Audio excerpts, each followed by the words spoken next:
আজকে আমি নিয়ে চলে এসেছি দই কাতলার খুবই সহজ একটা রেসিপি। এই রেসিপিটা একবার আমার অনুযায়ী বানিয়ে দেখুন, অন্যভাবে আর বানাতে ইচ্ছাই করবে না। তাহলে চলুন এই সহজ রেসিপিটা শুরু করা যাক। তার জন্য আমি এখানে কাতলা মাছ নিয়ে নিয়েছি। সামান্য পরিমাণ লবণ আর হলুদ দিয়ে আমি মাছটাকে ম্যারিনেট করে রেখে দেব 10 মিনিটের জন্য। খুব ভালো করে মাছের গায়ে লবণ আর হলুদ আমি মাখিয়ে নিচ্ছি।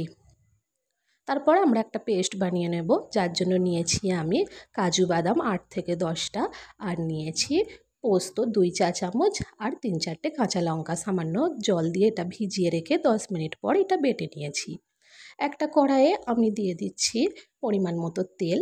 তেলটা খুব ভালো করে গরম হয়ে গেলে আমি এক এক করে মাছগুলোকে দিয়ে ওলট পালট করে মাছগুলো মিডিয়াম ফ্লেমে ভেজে নেব।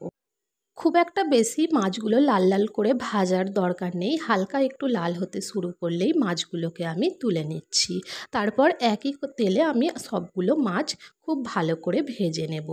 তারপর ওই একই তেলে দিয়ে দেব এলাচ, দারচিনি, একটা শুকনো লঙ্কার একটা তেজপাতা ফোড়ন।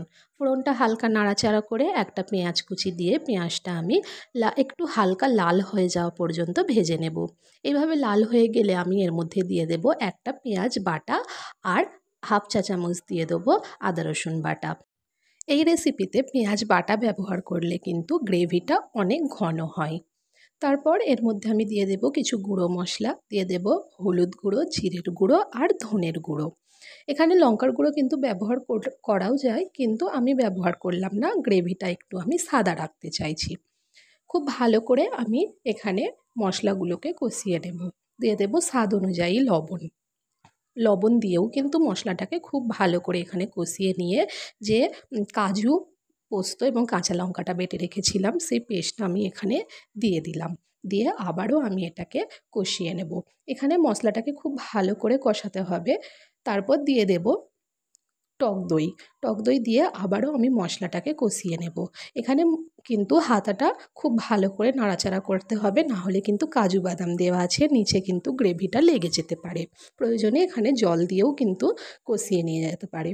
তারপর এর মধ্যে আমি গ্রেভি অনুযায়ী জল দিয়ে দিলাম। জলটা ফুটে উঠলে আমি দিয়ে দেব এক এক করে ভেজে রাখা মাছগুলো। মাছগুলোকে দিয়ে একটু নাড়াচাড়া করে মাছগুলো ঝোলের মধ্যে ডুবিয়ে দেব। তারপর গ্যাসের ফ্লেম লো করে এটাকে ঢাকা দিয়ে রেখে দেব 5 থেকে 7 মিনিট। 5-7 মিনিট পর এখানে গ্রেভি খুব ঘন হয়ে এসেছে। দিয়ে দেব গরম মশলা, কাঁচা লঙ্কা আর ধনের পাতা, দিয়ে আবারও একটু মিশিয়ে দিলাম। তারপরেই কিন্তু আমাদের এই রেসিপিটা একেবারে সার্ভ করার জন্য রেডি হয়ে গেছে। যদি আমার ভিডিও ভালো লেগে থাকে একটা লাইক, কমেন্ট, শেয়ার আর আমার চ্যানেলটা সাবস্ক্রাইব করার অনুরোধ রইল।